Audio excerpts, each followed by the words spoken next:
நின்றான். லோத்துவை அவன் குடும்பத்தையும் கர்த்தர் கையை பிடிச்சு வெளியே கொண்டு வந்தான். கைகளை தட்டி கர்த்தருக்கு மகிமையை செலுத்துங்க. உங்களுக்குரிய நாட்களை சபை சரியாய் அறிந்து கொள்ளட்டும். பழைய ஏற்பாட்டில் இயேசு கிறிஸ்து பிதாவானவர் ரொம்ப ஸ்ட்ரிக்ட் ஆபீசரா இருந்திருக்கிறார். ஆனா அந்த புதிய ஏற்பாட்டில் நம்மளை பார்த்து போடா பொழைச்சி போ அப்படி சொல்றதுனால தான் இன்னைக்கும் கிருபையினால நின்று கொண்டிருக்கிறோம். எத்தனை ஒரு ஆமேன் சொல்றீங்க? ஒன்று, இந்த ரத்தம் பாவ மன்னிப்பை தருகிறது. 2, இந்த ரத்தம் என்னை கழுவி சுத்திகரிக்கிறது. 3, இந்த ரத்தம் மீட்பை தருகிறது. இது எல்லாமே இதற்குள்ளதான் இருக்குது.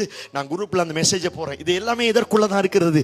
4, இந்த ரத்தம் என் சரீரம் முழுவதையும் ஒரு வஸ்திரத்தை வெளுக்கிறது போல என் சரீரத்தை வெளுத்து என்னை சுத்திகரிக்கிறது. எத்தனை ஒரு ஆமேன் சொல்றீங்க? சத்தமாத்த ஒரு ஆமேன் சொல்லுங்களேன். இந்த 5 வார்த்தைகளும் கர்த்தர் கொடுக்கிற வார்த்தை. என் ரத்தத்தினால உனக்கு மீட்பை வைத்திருக்கிறேன், என் ரத்தத்தினால உனக்கு சுத்திகரிப்பை வைத்திருக்கிறேன், என் ரத்தத்தினால உனக்கு பாவ மன்னிப்பை வைத்திருக்கிறேன், என் ரத்தத்தினால உன் வஸ்திரத்தை கழுவி நான் உன்னை சுத்திகரிக்கிறேன் என்று கர்த்தர் வாக்குத்தத்தம் பண்ணுகிறார். எத்தனை பேர் ஆமென் சொல்றீங்க?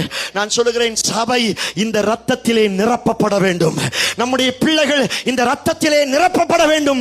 நம்முடைய வாழ்க்கை